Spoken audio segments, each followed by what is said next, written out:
Hi guys, hope everyone is having a lovely Easter. My name is Andy and I'm going to be taking you through a step-by-step guide to paper mashing your very own Easter egg. Now hopefully you've seen the little trailers we put out and so you're nice and prepared and you've got all the equipment you need. If not, what you're going to need is some water, some flour. Hopefully the rush on the shops has stopped so you'll be able to find some flour.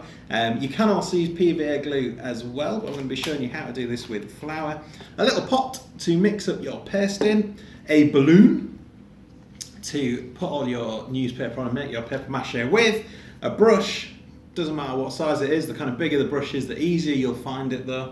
Lots and lots and lots of strips of newspaper, torn into little strips and shreds. It doesn't really matter the size and shape of them, just kind of as long as they're big enough for you to work with.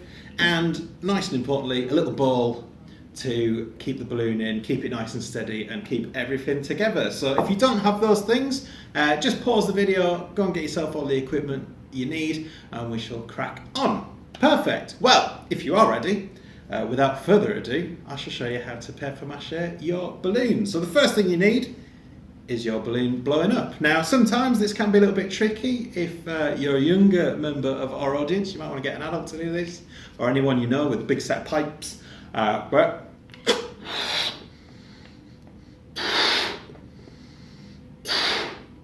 blow up your balloon nice and big. Always remember to tie a knot in the end before you let go of it, but luckily here's one I've prepared earlier.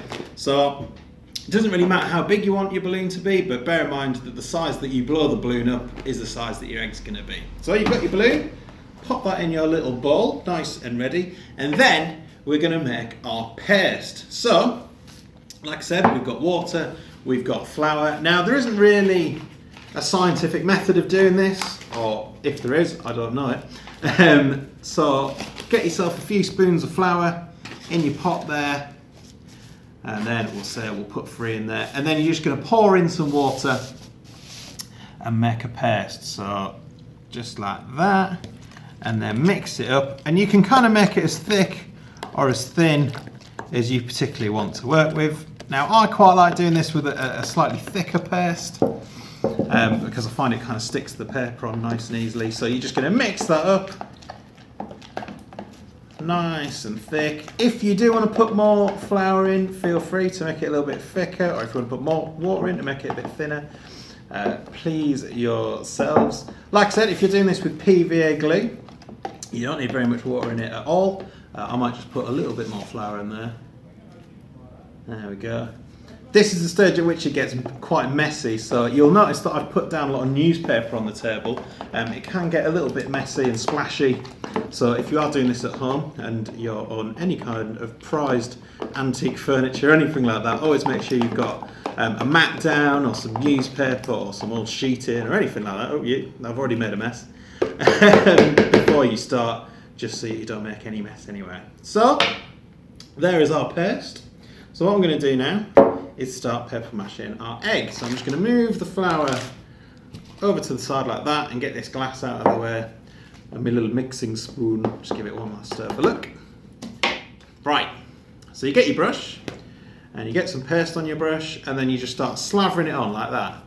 And it's flicking everywhere, but you don't have to be neat, you don't have to be tidy, just slap a load of paste on your balloon and then you get your little bits of newspaper, put them on there and just keep slapping more and more paste over the top, and more sheets and more paste and more newspaper and more paste.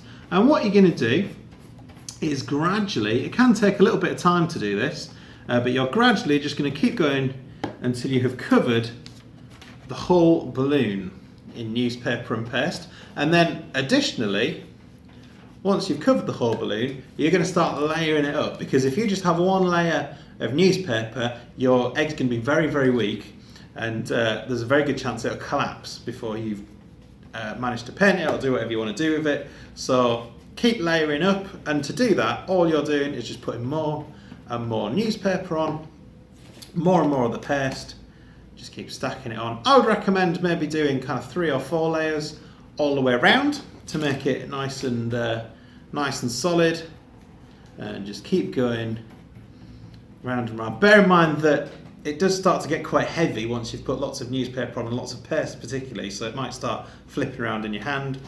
And bear in mind you can always use the little ball to sit it in, particularly if you're doing the bottom end like that. There we go, nice bit of paste there. It's going to get all over your hands, it's going to get all over the brush, it's probably going to get all over the table, so don't worry too much about being polite, don't worry too much about being clean and tidy, because if you're making paper mache, it ain't going to happen. So like I said, keep going, just tilt that so that you can see it a bit easier, all the way around your balloon. Now eventually, you will have the whole balloon covered in newspaper just like this, and you'll have kind of 3, 4, 5 layers of newspaper over the top. Now there isn't really a kind of upper limit, you can keep going as long as you so desire, as long as you want. The more newspaper you put on, the thicker you make those layers, the kind of more solid the balloon's going to be at the end. Now, once you've done that, once you've covered the balloon in your paste and the newspaper and you're happy, then you're going to need to leave it to dry. Now, this is the bit that a lot of people make a mistake on because they don't leave it long enough. Doing this means that there's a lot of moisture on that balloon and a lot of moisture in that newspaper, so it can take a few days to dry, even if you're leaving it by a radiator or in an airing cupboard or wherever you are to try and warm it up. Just bear in mind that it's worth leaving it for a few days to dry off. But once it is dry, I'm going to pop that over there, and then by a little process of magic, I've made one already. Here we are. Once it's dry, it's rock hard. It's nice and solid like that. The balloon's still inside there, and what you're going to do with the balloon is you're going to pop that, and then it'll go deflate inside, but this outer shell will remain nice and rock hard. Now once it is rock hard like that, you can do what you like with it. So you can paint it if you want, make it all sorts of pretty colours, cut the top off, you can hang it up as a little Easter decoration, you can put food and treats in it for any pet animals to kind of tear into. If you are using it for any kind of enrichment device like that, just make sure you're using paint that isn't toxic to anything. Just make sure that you aren't putting any animals in any danger, but you can put little treats in there for animals to find. That's always really good. We do that with our animals here at the zoo quite a lot. But once it is in there, once it's nice and hard, your egg is ready to do what you will with. Now, when it's like this, obviously it is covered in newspaper. At this point, you can cover it in white poster paint, or you can even get white tissue paper. That's often the best thing. Cover it in a layer of that, and that just makes it nice and easy to paint. You can do all the colours under the sun.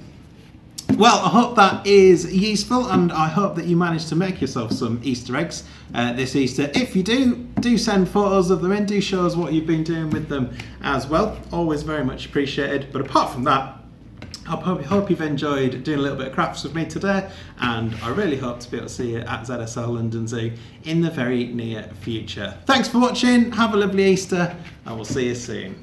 Bye!